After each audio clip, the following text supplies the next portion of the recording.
Մինչև նորընտիր խորհրդարանի անդրանիկ նիստում առանցքային հարց էր՝ ուր են 300,000 ադրբեջանցիները, եւ ավելին իշխանական ֆրակցիայից նույնիսկ ընդդիմադիրներին խոստացան՝ մենք ձեր քթից ենք բերելու 300,000 ադրբեջանցիներին հատ-հատ։ Ադրբեջանի ծավալապաշտական ախորժակն օրորի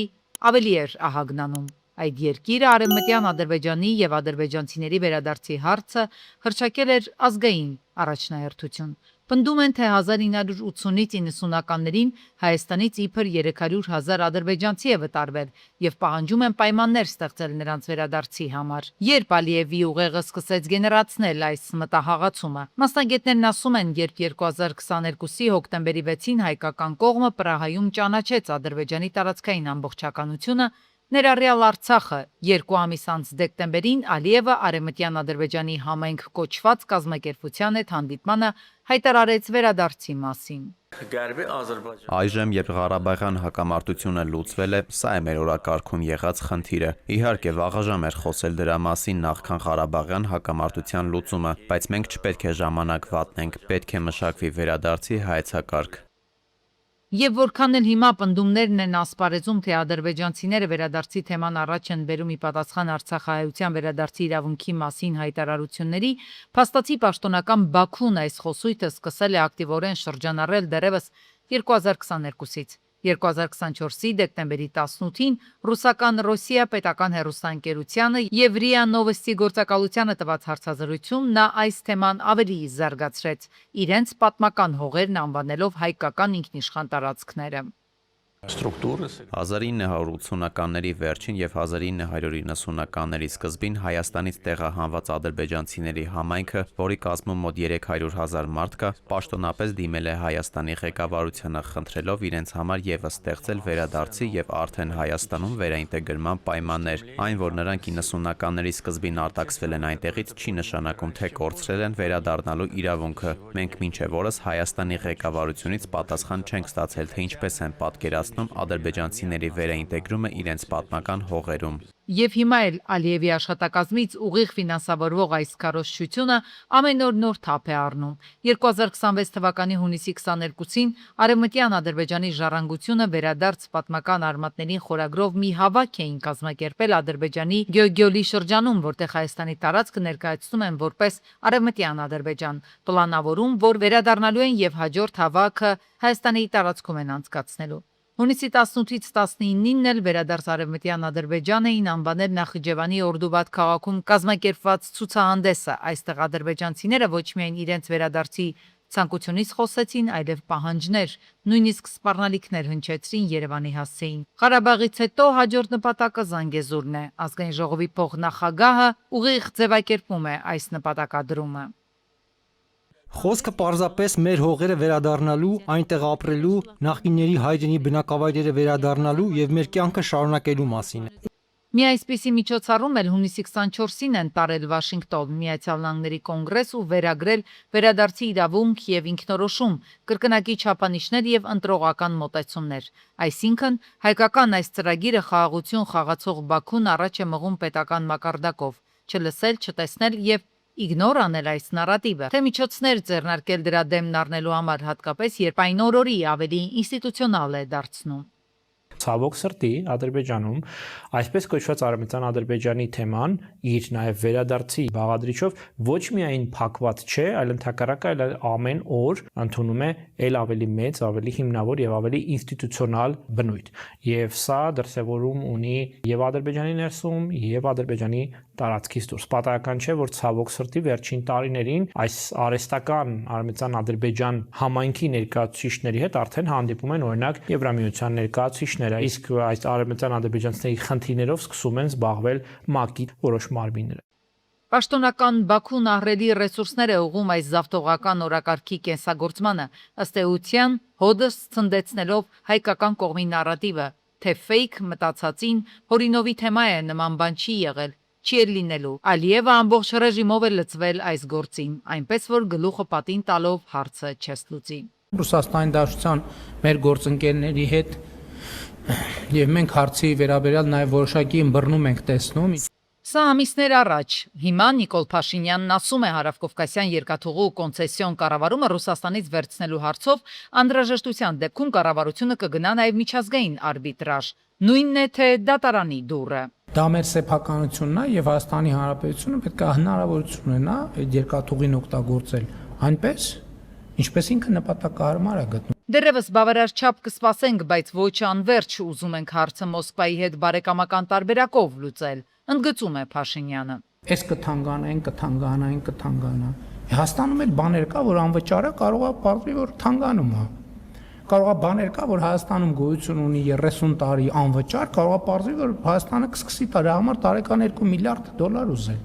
Ասել կամ տարեկան 2 միլիարդ վարձավճար ունեցեք կամ էլ Ռուսական երկաթուղիներում մակնարկն իրենց ուղղությամբ են ընդունում, ընկերության գլխավոր տնօրենն է հայտարարել։ Զարմանքով ու տարակուսանքով են տեղեկանում երկաթուղիների վարձակալության համար հնարավոր վճար սահմանելու պաշտոնական Երևանի մտադրությունների մասին։ Ռուսական երկաթուղիներն իրավունք ունի ակնկալելու, որ Հայաստանի երկաթուղային համակարգում կատարած ներդրումները կվերադարձվեն, եթե Երևանը դադարեցնի կոնցեսիոն պայմանագրի գործողությունը կամ փոփոխի դրա պայմանները։ Եթե հայ-ռուսական քաղաքական բանակցություններն արդյունք չտան ըստ էության Հարավկովկասյան երկաթուղու կոնցեսիոն կառավարման ղեկը Մոսկվայի ձեռքից առնելու միակ ճանապարհը իսկապես իրավականն է մնալու, հենց միջազգային արբիտրաժի միջոցով։ Այստեղ, սակայն, ըստ մասնագետների, Հայաստանը դեռ պետք է հստակեցնի այդ խնդիրը, որով ընդդեմ ռուսական կողմի թակում է միջազգային ատյանի դուռը։ Հիմա հարցը այստեղ հետևյալն է, թե ինչ հարցով է դիմելու Հայաստանը միջազգային արբիտրաժին, ինչ վեճ է առաջ քաշելու, այսինքն ներկայացնելու է բավարար փաստեր, ապացույցներ, որ առկա են պայմանագրի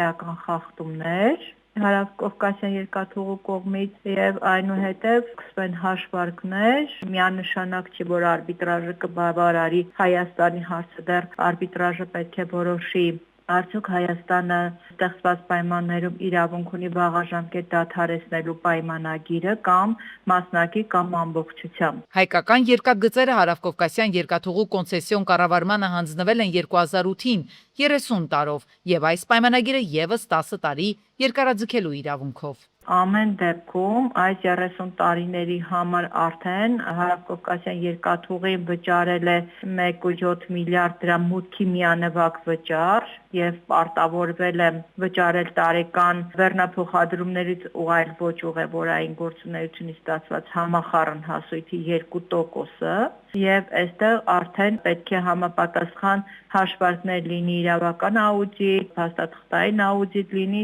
նոր որոշվի, թե որ կողմին ինչքան գումար պետք է հատուցի, համենայն դեպս Հայաստանի համար ցանկացած ելքի դեպքում փոխհատուցման խնդիր առաջանալու են։ Ռուսական կառավարման հայկական երկաթուղու շուրջ քննարկումներն ըստ մասնագետների վաղուց արդեն զուտ պայմանագրային կամ տեխնիկական հարցերի շրջանակից դուրս են։ Փորձագետ վերլուծաբանների գնահատմամբ դրանք այժմ արտացոլում են առավել լայն գործընթացներ, որոնք առնչվում են մինչև իսկ արտաքին քաղաքականության եւ տարածաշրջանային հավասարակշռության խնդիրներին։ Նրանց խոսքով Հարավկովկասյան երկաթուղու կառավարման հետ կապված իրավիճակը վկայում է, որ ռազմավարական ենթակառուցվածքների տնօրինումն այլևս միայն տնտեսական նշանակություն չունի, այն դարձել է երբեմնի եղբայրական մտերմություն ունեցող պետությունների հարաբերությունների նոր մակարդակը, փոխադարձ վստահություն եւ հետագա քաղաքական կուրսը չափելու ցուցիչ։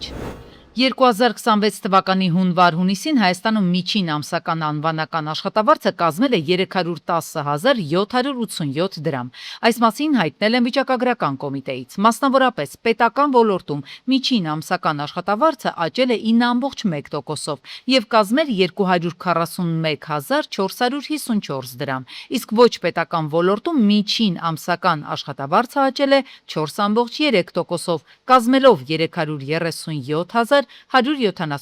դրամ։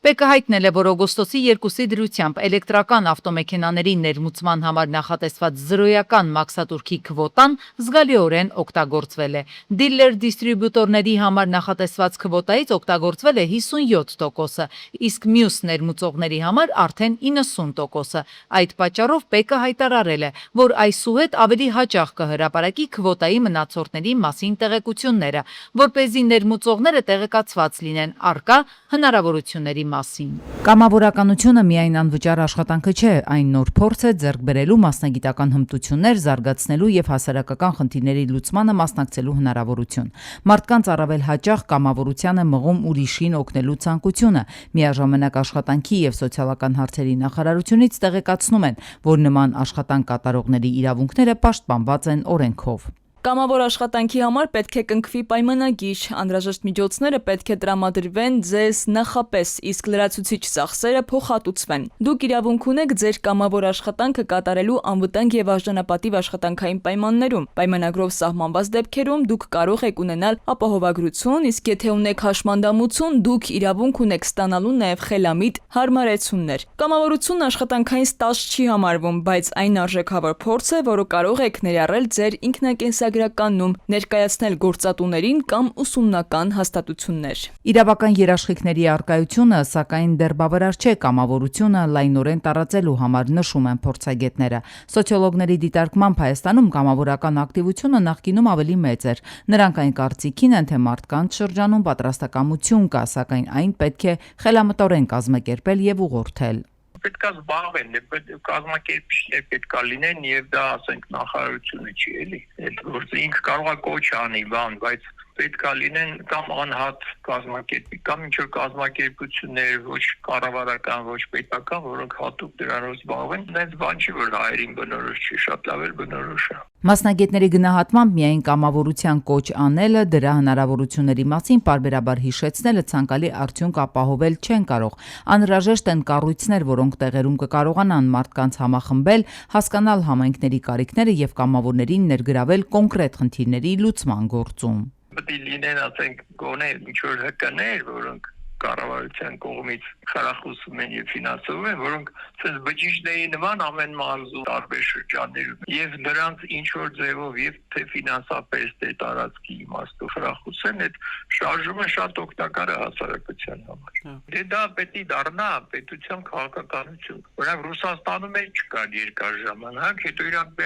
ամբողջ շարժում ստեղծեցին։ Կամավորության զարգացման համար անհրաժեշտ է ոչ միայն մարդկանց պատրաստակամություն, այլև կազմակերպված համակարգ հստակ ծրագրերով, պատասխանատու կառույցներով եւ հասանելի հնարավորություններով, նշում են փորձագետները։ Այդ դեպքում ուրիշին օգնելու ցանկությունը կարող է վերածվել շարունակական ու հասարակության համար օգտակար աշխատանքի։ Հենա խմելու ջուրը չի։ Հաչապնյակ վարչական շրջանի Առաքելյան փողոցում օրեր առաջ էր, որ բնակիչները ասֆալտի նստվածք, հետո արդեն ջրի կորուստ նկատեցին։ Հոսքն այնքան ուժեղ էր, որ նաև նկուղներ էր ջուրը լուծվում, իսկ ճանապարհն էլ ամեն օր ավելի վտանգավոր դառնում։ Ստեցակը բացի, ասի փորձում եմ հասկանամ տենոմես ջուրը որտից է գալ։ Որովհետև ասեմ չի չորանում ինքը, էլի, որ ես մտածեմ պատերից սա կամ ինձանից սա։ Կամ անձրևա եկել, լցվել է, հետո հա։ Անձրևա եկել, ըստեղը ես ջրագիծ չունեմ էլի, որ ասեմ իմ ջրագիծն է։ Ես եմ ջրագծերը սա փոխել եմ հակառակ թևի կողմնա, ես որպես երրորդ կում միշտ տուժում եմ։ Այս օրերին բնակիչները ոչ Հաչապնյակ վարչական շրջանի ղեկավարից, ոչ էլ Veolia ջուրընկերությունից չէին կարողացել հստակ պատասխան ստանալ։ Ի վերջո ով է պատասխանատու այդ ամենի համար, ում կարող են դիմել խնդիրը վերացնելու համար։ Տրանսպորտը, ավտոմեքենաները չեն կարող այստեղով անցնեն։ Այն օր ասում է մի քիչ ներքև մարդ է վատացե, շտաբօգնությունը եկել այնտեղ կանգնելա ոտով, շտաբօգնությանը տարել են։ Եվ հրապարակումից հետո Երևանի քաղաքապետի հանձնարարությամբ Հաչապնյակ վարչական շրջանի ղեկավարի աշխատակազմի ու Veolia ջուրընկերության համատեղ աշխատանքի արդյունքում խնդիրը հայտնաբերվեց ու լուծվեց։ Ինչ լավ է, որ միշտ սենց օպերատիվ գործեն, համագործակցեն իրար հետ, քաղաքապետարան, Veolia ջուր, հաստատ առաջինը իրենք կշահեն, հետո բնակիչը։ Խմելու ջրի կորուստ կա նաև Հրազդան խոշորացված համայնքի վերին աղբյուրակ թաղամասում։ Այստեղ 2 ամիս է, որ այդ պատկերն է, խողովակն է վնասվել։ Բնակիչները ջուր չունեն, փոխարենն այն փողոցով աննպատակ հոսում է, լցվում նկուղներ։ Իսկ ժողովուրդ Veolia ջուր զանգել եք։ Գնացել ենք, թեժ գիծ եմ զանգել։ Ինչ են ասե։ Ոչ մի բան։ Մի հատ տրակտոր ընդամենը Հրազդան քաղաքում բոլոր տեղերը կորուղի ասում, մեր մարդիկ չեն հա։ Չգնա չկորի, նույնիսկ մարդիկ էլ կային նշում են, որ ջուրը գալիս, լցվում է իրենց տան նկուղներ։ Չգիտեն թե էլ որ կառույցին դիմեն։ 2 ամիս է սենց է։ Անցածարի էլ տրակել էր էլի, սենց մի կերպեկան սարքեցին, Այս տարի գարնանը սենց է։ Բնակիչները հիմա էլ այս կերպ են փորձում պատասխանատուների ուշադրությունը հրավիրել, քանի որ մինչև այս պահը Հրազդանի քաղաքապետարանից ու Վեոլիա ջուրընկերությունից արձագանքներ չկան։ Մաքուր ու կաննավոր խմելու ջուր են ուզում հրազդանցիները։